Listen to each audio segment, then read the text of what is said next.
जय हिंद दोस्तों, मैं अपने इस वीडियो में आपका स्वागत करता हूं। दोस्तों, अब हम लोग नए टॉपिक पे बात करने वाले हैं जिसका नाम है प्रकाश का परावर्तन यानी रिफ्लेक्शन ऑफ लाइट के बारे में हम लोग बात करते हैं। देखिए, परावर्तन का मतलब समझिए। परावर्तन का मतलब होता है कि कहीं भी आप जाइए फिर वहाँ से पुनः वापस आना ही आप परावर्तन कहलाता है। कहने का मतलब, जैसे मैं आपको एग्जांपल के थ्रू समझाऊं, जैसे मान लीजिए परावर्तन जो पहला नंबर, तो ये जो परावर्तन होता है, परावर्तन का मतलब होता है वापस वापस लौट कर आना। परावर्तन का मतलब होता है वापस लौट कर आना, यानी कहीं पे आप जाइए वहाँ से पुनः लौट के अगर वापस आ गए तो इसी घटना का नाम होता है बेसिकली परावर्तन। और अब हम यहाँ पे मुझे जो बात करना है वो बात करना है प्रकाश का परावर्तन। प्रकाश का परावर्तन का मतलब, जो अगर प्रकाश जाएगा फिर पुनः टकरा के वापस आएगा तो इसी घटना का नाम हम रखेंगे प्रकाश का परावर्तन। तो एग्जाम्पल में, अच्छा एक चीज़ और मैं बात कर लूँ, जो प्रकाश का परावर्तन, देखिए जो लौट कर आता है, लौट कर तभी आएगा जब माध्यम जो होगा वो अपारदर्शक होगा। अगर पारदर्शक होगा तो लौट कर आएगा ही नहीं, क्रॉस करके आगे बढ़ जाएगा। अगर अपारदर्शक है तभी जाके वो लौट कर आएगा।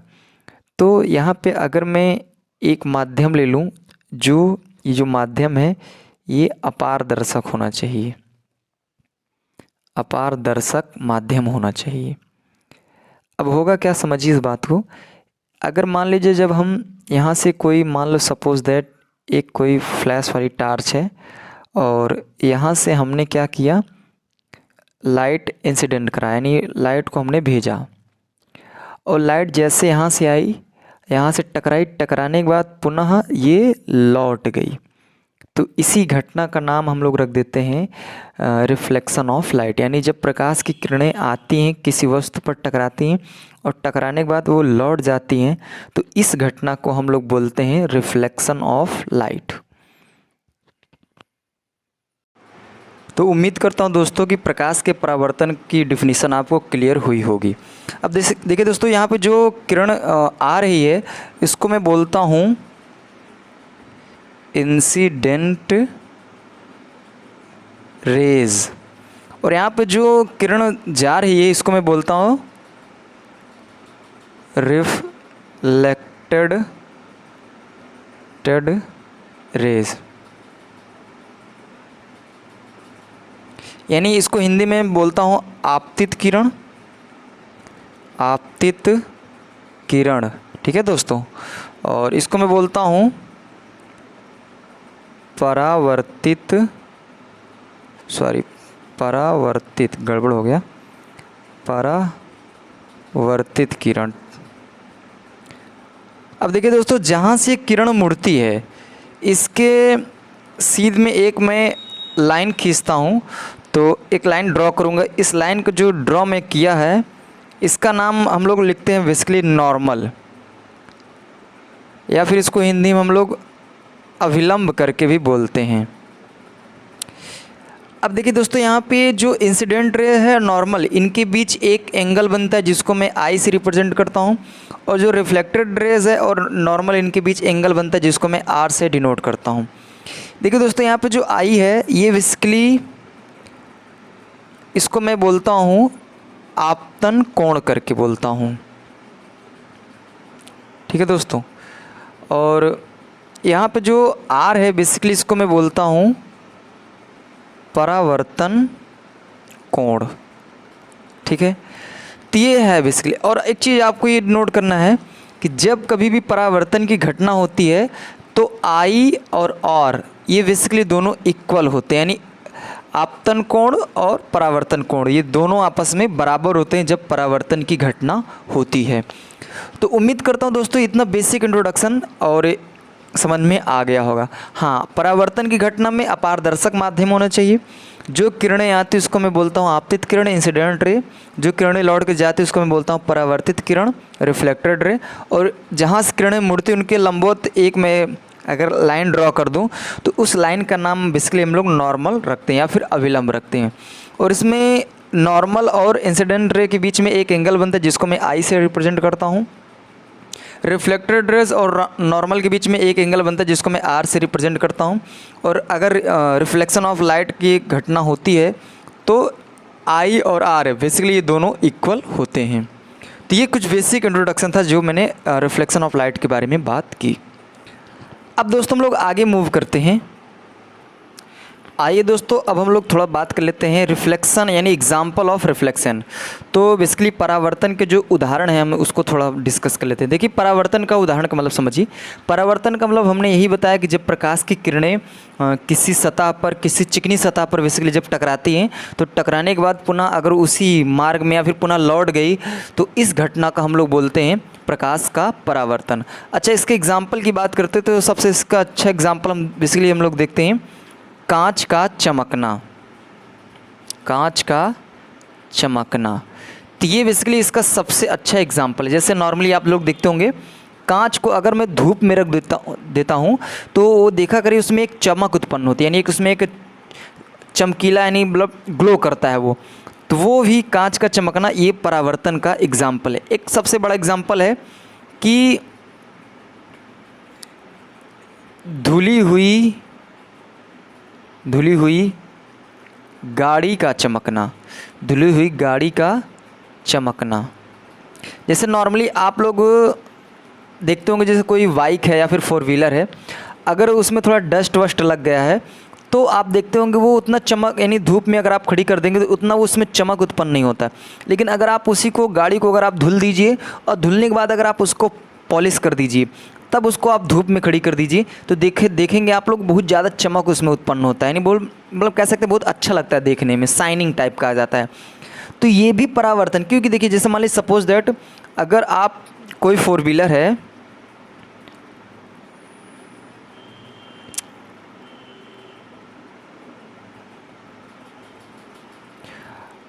ये 4 व्हीलर मान लो सपोज दैट खड़ी है और यहाँ पे कोई व्यक्ति खड़ा है, ठीक है। अगर ये मान लीजिए सपोज दैट ये जो 4 व्हीलर है अभी इसमें डस्ट वस्ट है तो ये उतना चमक उत्पन्न नहीं करता। लेकिन अगर इसको मैं धुल के अगर पॉलिश कर दिया तो जब इसमें सूर्य की किरणें जब इस पर गिरती हैं तो ये रिफ्लेक्ट होती है, यानी इसमें टकराती है क्योंकि ये चिकना हो जाता है थोड़ा सा। जब इस पर टकराती हैं तो टकराने के बाद ये किरणें चारों तरफ फैलना स्टार्ट कर देती हैं। तो जब ये किरणें जब फैलती हैं तो यहाँ पे जितने भी इर्द गिर्द में जो भी लोग खड़े होते हैं ये किरणें जाके उनकी आंखों में बहुत तेज़ से रिफ्लेक्ट करती हैं, जिसकी वजह से यह गाड़ी बहुत ज़्यादा उनको चमकीला महसूस होता है। तो यहाँ पर भी अगर गाड़ी चमक रही इसका मतलब यहाँ पर परावर्तन का ही उदाहरण है जिसकी वजह से गाड़ी हमारी चमक रही है। तो ये इसका एग्जाम्पल है। और जो नॉर्मली आप लोग कांच देखते हैं वो भी जो कांच यानी कह सकते हैं कोई भी चीज़ अगर चमक रही है तो चमकने का मेन कारण परावर्तन ही है। तो उम्मीद करता हूँ दोस्तों परावर्तन से रिलेटेड जितने भी बातें थी हमने बताने का प्रयास किया और आपको ये ईजिली वे में समझ में आया होगा। अब दोस्तों हम लोग नेक्स्ट बात करने वाले हैं परावर्तन के प्रकार। आइए दोस्तों अब हम लोग बात करते हैं प्रकाश के परावर्तन यानी परावर्तन के प्रकार के बारे में हम लोग बात करते हैं। देखिए परावर्तन बेसिकली 2 प्रकार का होता है, एक होता है नियमित परावर्तन, एक होता है अनियमित परावर्तन यानी रेगुलर रिफ्लेक्शन, और एक होता है इरेगुलर रिफ्लेक्शन। देखिए रेगुलर का मतलब क्या होता है, जब देखिए समझिए इस बात को, जब प्रकाश की किरणें किसी चिकनी सतह पर, यानी ये जो सतह है एक ऐसा है चिकना है या फिर मैं बोल सकता हूँ पालिशदार है, पालिशदार, तो मैं कह सकता हूँ कि जब प्रकाश की किरणें किसी चिकनी सतह पर गिरती हैं और गिरने के बाद वो वापस जाती हैं, टकरा के वापस जाती हैं, तो इस घटना का नाम हम लोग रखते हैं नियमित परावर्तन। यानी कह सकते हैं जब किसी चिकनी सतह पर प्रकाश की किरणें गिरने के बाद टकरा के वापस जाती हैं तो इस घटना का नाम हम लोग रखते हैं नियमित परावर्तन। और नियमित परावर्तन की सबसे बड़ी खासियत ये होती है कि अगर एक तरफ से प्रकाश की किरणें आ रही हैं तो सभी की सभी प्रकाश की किरणें एक ही तरफ जाती हैं। ये सबसे बड़ा एग्जाम्पल देखा जाता है नियमित प्रकाश परावर्तन में। अनियमित में क्या होता है कि इसमें जब प्रकाश की किरणें, इसमें जो प्रकाश की किरणें होती हैं ये खुरदरी सतह पर संभव होती हैं। खुरदरी, तो खुरदरी सतह पे ये बेसिकली हम लोग जो प्रकाश का परावर्तन होता है ये हम लोग खुरदरी सतह या फिर कह सकते हैं ऊबड़ खाबड़।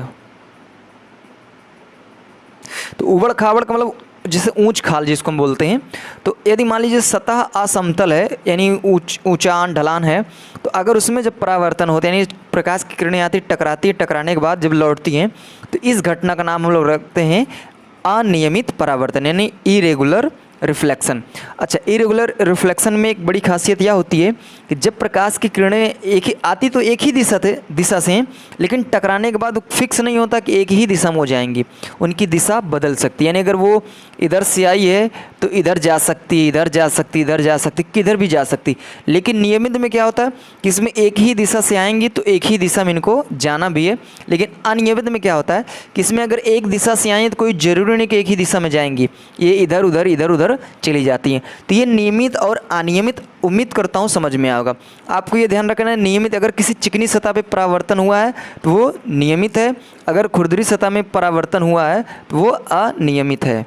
और इसमें एक ही दिशा में जाती हैं जबकि इसमें चारों दिशाओं में फैल जाती हैं। तो उम्मीद करता हूँ दोस्तों परावर्तन के प्रकार के संबंध में रेगुलर इरेगुलर बहुत अच्छे वे में समझ में आया होगा। तो दोस्तों ये रहा प्रकाश के परावर्तन। अब मैं थोड़ा इसका जो प्रकाश के परावर्तन के नियम है, आइए हम लोग इस पर बात करते हैं। आइए दोस्तों अब हम लोग बात करते हैं परावर्तन का नियम। देखिए परावर्तन में बेसिकली दो नियम हैं, प्रथम नियम और द्वितीय नियम। तो फर्स्ट लॉ सेकंड लॉ। देखिए फर्स्ट लॉ में ये कहता है कि आपतित किरण और परावर्तित किरण तथा आपतन बिंदु पर खींचा गया अविलंब तीनों एक तल में होते हैं। इस बात का मतलब समझिए। देखिए जैसे मान लीजिए अभी हमने एक फिगर ड्रॉ किया था परावर्तन में, इसमें इंसिडेंट रे और रिफ्लेक्टेड रे यानी एक किरण आई थी और एक किरण गई थी, और जहाँ से किरण मुड़ी थी उसके जस्ट सीध में हमने एक लाइन ड्रॉ किया था जिसका नाम हमने रखा था बेसिकली नॉर्मल।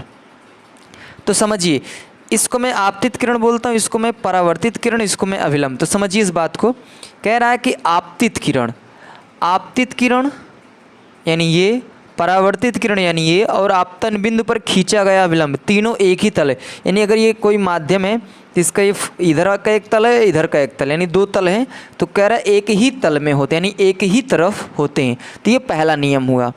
अच्छा, दूसरा नियम ये कहता है दोस्तों कि आपतन कोण तथा परावर्तन कोण दोनों आपस में बराबर होते हैं। कहने का मतलब कि जो कोण आई है और कोण आर, ये बेसिकली दोनों आपस में क्या होते हैं, बराबर होते हैं। तो ये हमने पहले ही आपको बता रखा है, यानी कोण आई और कोण आर ये बेसिकली दोनों आपस में बराबर होते हैं। और आपतित किरण, परावर्तित किरण तथा आपतन बिंदु पर खींचा गया अविलंब तीनों एक ही तल में होते हैं, जैसा कि चित्र में हमने दिखा रखा है।